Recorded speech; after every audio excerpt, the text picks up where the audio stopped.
अहमद छुट्टी जमात का एक ज़हीन लड़का था। इसे बर्गर, पिज्जा और कोल्ड ड्रिंक्स बहुत पसंद थीं। सब्जियां और फल देखकर वो कहता, ये सब बोरिंग है। एक दिन स्कूल के खेलों में अहमद बहुत जल्द थक गया। इसके दोस्तों ने मजाक किया, अहमद, लगता है तुम्हारी बैटरी खत्म हो गई है। अहमद शर्मिंदा हुआ। घर आकर उसने दादी अम्मा से कहा, मैं जल्दी थक क्यों जाता हूँ। दादी अम्मा ने प्यार से कहा, बेटा, सेहतमंद रहने के लिए मुतवाज़िन ग़िज़ा ज़रूरी है। अहमद ने हैरत से पूछा, ये क्या है? दादी ने समझाया, मुतवाज़िन ग़िज़ा में हर चीज़ मुनासिब मिक़दार में होती है। दूध और दही हड्डियों को मजबूत करते हैं।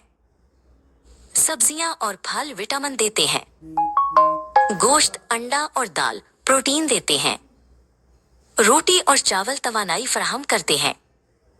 और पानी जिस्म को तरोताज़ा रखता है।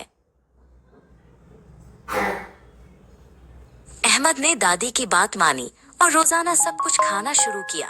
कुछ दिन बाद वो ना सिर्फ खेलों में तेज हो गया, बल्कि पढ़ाई में भी बेहतर होने लगा। अहमद ने खुशी से कहा, अब मैं समझ गया हूँ, असल ताकत मुतवाज़िन ग़िज़ा में है।